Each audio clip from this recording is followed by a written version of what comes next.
Hello and welcome my dear friends and my dear children. This is standard 7, subject English. Unit number 3, lesson number is also 3. 3.3 News Analysis. Today we'll complete the introduction and the warming up activity from this lesson. So are you ready? Then let's go for it with Rajdi. 3.3 News Analysis. If we think of the word news, there is no full form of news as such. या news या शब्दाचा कोणताही फुल form नाहीये.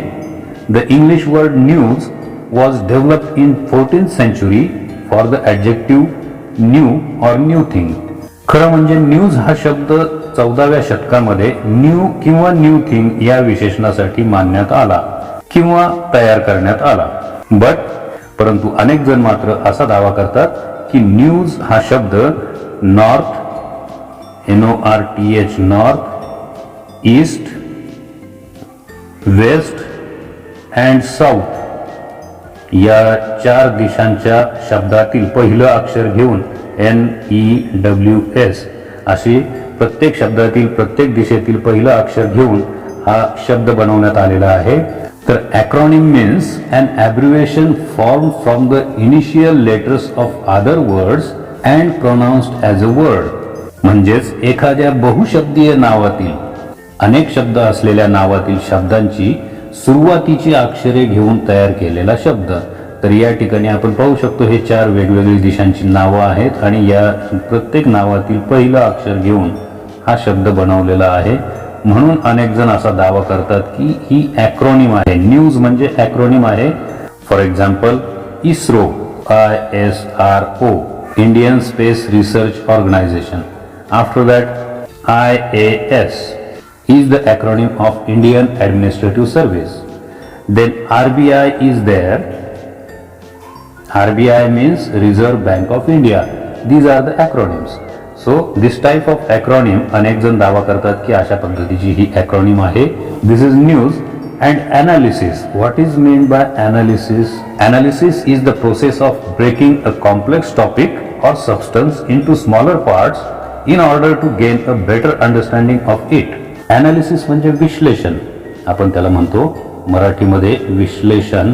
विश्लेषण एखाद्या गोष्टीचं चांगलं किंवा व्यवस्थित आकलन होण्यासाठी आपण तिचे वेगवेगळे भाग करून अभ्यास करतो, त्याला म्हणतात विश्लेषण. So the name of this chapter is news analysis. म्हणजेच नॉर्थ म्हणजे उत्तर, ईस्ट म्हणजे पूर्व, वेस्ट म्हणजे पश्चिम, साऊथ म्हणजे दक्षिण या 4ही दिशांना घडलेल्या घटना त्याला म्हणायचं न्यूज. न्यूज म्हणजे बातमी आणि अनालिसिस म्हणजे विश्लेषण. सो न्यूज अनालिसिस म्हणजे बातमीचे विश्लेषण. मग आता हे बातमीचं विश्लेषण कशा पद्धतीने करता येईल हे आता आपण या पाठामध्ये पाहणार आहोत. But for today we will complete the introduction and the warming up activity from this lesson. So are you ready? Then let's go for it with राजडी. Many people believe that all that is printed on paper must be true and reliable. अनेक लोकांचा असा विश्वास असतो, त्यांचा belief असतो की पेपरमध्ये जे काही छापलेलं आहे ते खरं आणि विश्वसनीयच असलं पाहिजे. But we also come across bits of information or news items that do not match or do not tally with facts, our own experiences, ideas etcetera. परंतु कधी कधी अशी माहिती आपल्या समोर येत असते, bits of information or news items, अशी माहिती आपल्या समोर येत असते. To come across, if you remember, तुमच्या जर लक्षात असेल, तुम्हाला जर आठवत असेल तर इन 2 फेबल्स म्हणजे 2 दंतकथा या पाठामध्ये there was the first story of 2 friends and the bear. त्या 2 दंतकथांपैकी पहिली जी दंतकथा होती 2 मित्र आणि 1 अस्वल, त्या गोष्टीमध्ये आपण ही फ्रेज शिकलेलो आहे, to come across. In that story the sentence was 2 friends were traveling together through a wood when suddenly they came across a bear. 2 मित्र जंगलातून प्रवास करत असताना त्यांची एका अस्वलाशी गाठ पडली. म्हणजेच टू कम अक्रॉस म्हणजे समोर येणे, अचानक भेटणे, सामना होणे किंवा गाठ पडणे. तर कधी कधी अशी माहिती किंवा अशी बातमी आपल्या समोर येत असते, अशाही बातम्यांशी, अशाही माहितीशी आपली गाठ पडत असते की त्या आपल्या आयडिया, आपले अनुभव यांच्याशी मिळत्या जुळत्या नसतात. त्या आपल्या अनुभवाशी, आपल्या माहितीशी, आपल्या ज्ञानाशी सुसंगत नसतात. डू नॉट मॅच म्हणजे जुळत नाहीत आणि डू नॉट टॅली म्हणजे सुसंगत नसतात, त्यांचा ताळा बसत नाही कशाशी, आपल्या कल्पना, आपले विचार, आपली अगोदरची माहिती आणि त्याचबरोबर आपले एक्सपिरियन्सेस, आपले अगोदरचे अनुभव. It is necessary to think well and carefully about what we read or hear before we form our opinion. म्हणूनच हे आवश्यक आहे की आपण जे काही वाचतो, what we read or hear, आपण जे काही वाचतो किंवा ऐकतो त्याविषयी आपलं मत बनवताना before we form our opinion, before म्हणजे पूर्वी, त्याविषयीचं मत बनवण्यापूर्वी we have to think well and carefully, आपण त्याबद्दल चांगला, सखोल आणि काळजीपूर्वक विचार करणं गरजेचं आहे, आवश्यक आहे. Of course you must do it with an open mind. आणि अर्थातच हे आपण कसं केलं पाहिजे, तर आपण या गोष्टी ओपन माइंडेड केल्या पाहिजेत, म्हणजेच खुल्या मनाने, खुल्या दिलाने, कोणताही पूर्वग्रह मनात न ठेवता आपण या गोष्टी केल्या पाहिजेत. Now if you look at the picture given here in the introduction part, there are some things we can see. There are pens with pen stand, there is a paper and glasses. All these things are related to the news. Now this lesson is not written by any author or writer, but the purpose of such informative lessons in our syllabus is to get familiar with such topics. या पाठाचं काही कोणी लेखक नाहीये किंवा कोणी हा लिहिलेला नाहीये, परंतु तरी सुद्धा अशा पाठांचा आपल्या अभ्यासक्रमामध्ये समावेश असणं, त्याच्या मागचा हेतू काय असतो की आपल्याला अशा गोष्टींची माहिती व्हावी, आपल्याला माहिती मिळावी. विचार important for our personality development, ज्या गोष्टी आपल्या व्यक्तिमत्व विकासासाठी महत्त्वाच्या असतात. And thinking over any social, political, sensitive, environmental, health issues. आणि शिवाय येथून पुढे आपल्याला सुद्धा कुठल्याही सामाजिक, राजकीय, संवेदनशील, पर्यावरणाविषयी किंवा आरोग्याविषयीच्या बातमीबद्दल, माहितीबद्दल आपल्याला चिकित्सकपणे विचार करण्याची सवय लागावी, अशा गोष्टी यामध्ये असतात. म्हणून असे पाठ आपल्या अभ्यासक्रमामध्ये असतात. Now let's move to the warming up activity. Do you read newspapers every day? तुम्ही दररोज वर्तमानपत्र वाचता का? Actually reading newspaper every day is a very good habit. खरं म्हणजे वृत्तपत्र वाचन दररोज करणे ही एक अतिशय चांगली सवय आहे. त्यामुळे आपल्याला आजूबाजूला घडणाऱ्या घटना समजतात, माहिती मिळते, आपल्याला अनेक गोष्टींचे ज्ञान मिळते, आपण चौकस बनतो, आपली दृष्टी चिकित्सक बनते. So do read newspapers every day. शिवाय पेपरमध्ये वेगवेगळ्या पानांवर वेगवेगळ्या प्रकारच्या बातम्या असतात. सर्वात वरील पानावर शक्यतो राजकीय, तर शेवटच्या पानावर खेळाविषयीच्या बातम्या असतात. अशा विशिष्ट पानांवर विशिष्ट प्रकारच्या कोणकोणत्या बातम्या असतात यावर तुमच्या ग्रुपमध्ये चर्चा करा. For example political news, social news, sports news, educational news, etcetera. After that what else is there than the news in newspapers? विविध प्रकारच्या बातम्यांशिवाय पेपरमध्ये आणखी काय असतं? Such as advertisements, job opportunities, etcetera. Think and write in the comment box. विविध प्रकारच्या बातम्यांशिवाय पेपरमध्ये आणखी काय असतं याबद्दल विचार करा आणि कमेंट बॉक्समध्ये लिहा. या ठिकाणी न्यूजपेपर हा शब्द सुद्धा इतर शब्दांच्या पहिल्या अक्षरावरून बनवण्यात आला आहे असं आपण म्हणू शकतो. कोणते शब्द आहेत? Now look at here. Newspapers is a new word. As we know, news is the acronym of north, E for east, W for west, S for south. The next letters, I will write it with another color. Next letters are P, A, P, E, R. So P for past, A for and, again P for present, E for event, and R for reports. So it is an acronym of the first letters from these words N, E, W, S, P, A, P, E, R, newspaper. अशा रीतीने या शब्दांपासून newspaper हा शब्द तयार झालेला आपल्याला पाहायला मिळतो. उत्तर, पूर्व, पश्चिम, दक्षिण अशा सर्व दिशांमधून भूतकाळातील आणि वर्तमान काळात घडलेल्या घटनांचा तपशील, तो जो कशात असतो तो तपशील, त्याला म्हणायचं newspaper. So do you read newspapers every day? तुम्ही दररोज न्यूजपेपर वाचता का? Do you listen to the news bulletins on radio और टीव्ही? तुम्ही रेडिओ आणि टीव्ही यांच्यावरती असलेली बातम्यांची अधिकृत निवेदने कधी ऐकता का? न्यूज बुलेटिन्स म्हणजे बातम्यांची अधिकृत निवेदने. You may have seen your elders or friends reading news items and discussing them with feeling. तुम्ही नक्कीच आजपर्यंत तुमच्यापेक्षा थोर मोठे जे आहेत, तुमच्यापेक्षा मोठ्यांना आणि तुमच्या मित्रांना सुद्धा बातम्या वाचताना आणि त्या बातम्यांबद्दल चवीने चर्चा करताना, त्या बातम्यांबद्दल मोठमोठ्याने चर्चा करताना तुम्ही पाहिलं असेल विथ फिलिंग. तुम्ही अनेक वेळा पाहिलं असेल ते तावातावाने चर्चा करतात. With feeling is a phrase and it is given here with meaning. With feeling ही एक फ्रेज आहे आणि ती अर्थासह या ठिकाणी तिचं स्पष्टीकरण दिलेलं आहे. It means in a way that shows how they feel about it, angry, happy etcetera.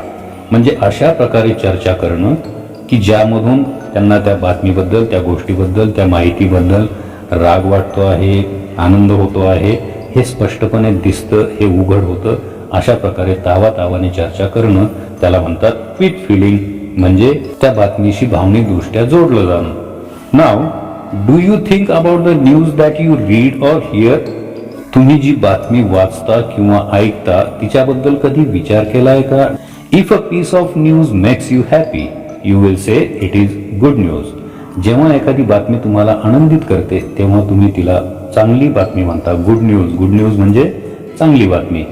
And if it makes you angry or sad you will say it is bad news. आणि जेव्हा एखाद्या बातमीने तुम्हाला राग येतो किंवा दुःख होतं तेव्हा तुम्ही त्या बातमीला बॅड न्यूज म्हणता किंवा वाईट बातमी म्हणता. You may find some news items interesting and some others uninteresting और इवन बोरिंग. या बातम्यांपैकी तुम्हाला अनेक बातम्या या इंटरेस्टिंग म्हणजेच मनोरंजक वाटतील आणि काही अनइंटरेस्टिंग म्हणजेच ज्या मनोरंजक नाहीत किंवा खूप कंटाळवाण्या आहेत असं तुम्हाला वाटेल. म्हणजेच काही बातम्या आपल्याला मनोरंजक वाटतात तर काही मनोरंजक वाटत नाही. बहुतेक करून त्या कंटाळवाण्या, बोरिंग वाटतात. Now you also have to consider whether a piece of news is reliable और अनरिलायबल. तुम्ही असा सुद्धा विचार केला पाहिजे. टू कन्सिडर म्हणजे विचारात घेणे, विचार करणे. You also have to consider म्हणजे तुम्हाला या गोष्टीचा सुद्धा विचार केला पाहिजे. तुम्ही ही गोष्ट सुद्धा विचारात घेतली पाहिजे वेदर की ती जी बातमी आपण वाचली किंवा ऐकली आहे ती रिलायबल आहे की नाही. रिलायबल म्हणजे विश्वसनीय और अनरिलायबल की ती विश्वसनीय नाही, तिच्यावर विश्वास ठेवता येणार नाही. Many news items have phrases like according to our sources, authorities say that, an eye witness account etcetera to convince the readers or viewers that the news is reliable. अनेक बातम्यांमध्ये असे शब्द वापरले जातात की अकॉर्डिंग टू आवर सोर्सेस म्हणजे आमच्या स्रोतांकडून मिळालेल्या माहितीनुसार किंवा आमच्या वार्ताहराकडून मिळालेल्या माहितीनुसार किंवा आमच्या सूत्रांकडून मिळालेल्या माहितीनुसार. याचाच अर्थ according to our sources. Source म्हणजे काय? स्रोत, मार्ग. कोणत्या मार्गाने ती त्यांना माहिती मिळाली, कोणत्या स्रोताने त्यांना माहिती मिळाली. Then authorities say that. Again, this word authorities is given here. Authorities that means people who are in control. की अशा व्यक्ती की ज्यांच्याकडे नियंत्रणाची जबाबदारी आहे, अशा व्यक्ती ज्यांच्याकडे अधिकार आहेत, अशा व्यक्ती जे अधिकार प्राप्त आहेत. सो ऑथॉरिटीज से दॅट याचा अर्थ अधिकृत सूत्रांचे असे म्हणणे आहे की किंवा संबंधित विभागाचे किंवा अधिकाऱ्याचे असे म्हणणे आहे की किंवा अधिकारी वर्गाचे असे म्हणणे आहे की. नंतर an eyewitness account etc. An eyewitness account, this phrase is also given here. We will read it. Eyewitness, that is an eyewitness is someone who has seen something with his or her own eyes. मराठीमध्ये आपण त्याला प्रत्यक्षदर्शी म्हणतो. अशी व्यक्ती जिने एखादी घटना घडताना प्रत्यक्ष स्वतःच्या डोळ्यांनी त्याने किंवा तिने पाहिलेली असते त्याला म्हणायचं आय विटनेस म्हणजे प्रत्यक्षदर्शी. So an eye witness account असे सुद्धा शब्दगट अनेक वेळा बातम्यांमध्ये वापरले जातात. आणि या सर्व शब्दगटांचा बातमीमध्ये वापरण्याचा हेतू काय असतो? To convince the readers or viewers that the news is reliable. So what is the reason behind using such phrases like according to our sources, authorities say that, an eyewitness account, etc. म्हणजे अशा phrases बातम्यांमध्ये वापरण्याचं काय कारण असावं? तर to convince the readers or viewers that the news is reliable. तर त्याच्या मागचं कारण असतं वाचकांना, दर्शकांना दिलेली बातमी विश्वसनीय म्हणजेच विश्वास ठेवण्यायोग्य वाटावी म्हणून असे शब्दगट, अशा फ्रेजेस वापरल्या जातात. Or the reporter may simply say, किंवा रिपोर्टर जो आहे तो अगदी सहजपणे असंही म्हणू शकतो की इट इज लर्न दॅट, म्हणजे अशी माहिती मिळालेली आहे की, असे समजले आहे की, it has come to light that, अशी माहिती समोर आली आहे की, अशी माहिती उजेडात किंवा प्रकाशात आली आहे की, इत्यादी. अशा प्रकारे ते अगदी सहजपणे एखाद्या बातमीच्या साठी शब्दप्रयोग करू शकतात. Now the last para of this warming up activity. Read the news items given in A, B, C and D. म्हणजे A, B, C आणि D यामध्ये दिलेल्या बातम्या वाचा. You may have heard phrases like breaking news, shocking news etcetera. तुम्ही या phrases सुद्धा नक्कीच ऐकलेल्या असतील. तुम्ही हे शब्दगट सुद्धा नक्कीच ऐकलेले असतील. ब्रेकिंग न्यूज, ब्रेकिंग म्हणजे त्याचा अर्थ अगदी शब्दशः घ्यायचा नाही. ब्रेकिंग म्हणजे तोडणारी बातमी नाही, तर त्याचा अर्थ आहे ठळक किंवा नवीन किंवा सनसनाटी निर्माण करणारी बातमी. Next is shocking news. Shocking news म्हणजे काय?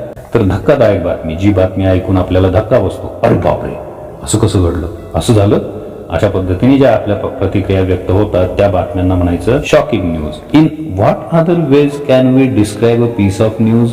आणखी इतर कोणत्या प्रकारे आपण बातम्यांचं वर्णन करू शकतो बरं? डिस्क्राईब म्हणजे वर्णन करणे. Suggest suitable adjectives. बातम्यांचं वर्णन करण्यासाठी योग्य अशी विशेषणे सुचवा. Here are some suitable adjectives just to give you an idea how we can describe news in different way.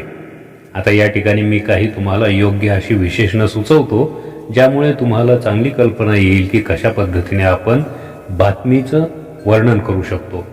Apart from the news types mentioned here, या पाठातील सांगितलेल्या प्रकारांशिवाय इतरही प्रकारे आपण बातम्यांचं वर्णन करू शकतो. फॉर एक्झाम्पल, लेटेस्ट न्यूज म्हणजे ताजी बातमी, टॉप न्यूज महत्वाची बातमी, टुडेज स्पेशल न्यूज आजची महत्वाची बातमी, आजची विशेष बातमी, हॅपी न्यूज म्हणजे आनंद देणारी बातमी, आनंददायक बातमी, गुड न्यूज म्हणजे चांगली बातमी, सुखावह बातमी, सॅड न्यूज वाईट किंवा दुःखद बातमी, ट्रेंडिंग न्यूज या घडीची बातमी किंवा सर्वाधिक चर्चेत असलेली बातमी, तिला म्हणतात trending news. After that city news, शहरापुरती मर्यादित असलेली बातमी, त्या शहरापुरती मर्यादित असलेली बातमी, दॅट इज सिटी न्यूज. अशा पद्धतीने आपण बातम्यांसाठी विशेषणे सुचवू शकतो किंवा अशा पद्धतीने बातम्यांसाठी विशेषणं दिली जातात. Then form groups of 4 or 5. नंतर 4 किंवा 5 जणांचे गट बनवा अँड डिस्कस आणि चर्चा करा the questions given with each piece of news. त्या बातम्यांच्या खाली जे प्रश्न दिलेले आहेत, questions given with each piece of news, त्या प्रत्येक बातमीच्या खाली जे प्रश्न दिलेले आहेत ते तुमच्या 4 किंवा 5चे जे गट बनवलेले आहेत त्यांच्यामध्ये तुम्ही ती ग्रुप डिस्कशन करायचं आहे. That is a warm up activity. So my dear friends and my dear children, I hope you have understood the introduction and the warming up activity given in this lesson. We'll complete the rest of the lesson in the next session. Till then, keep listening, speaking, reading and writing. And if you like the video, please don't forget to like, share, comment and subscribe to this channel Go For It with Rajdi. Do take very good care of yourself and your family. Thanks for watching. Bye bye.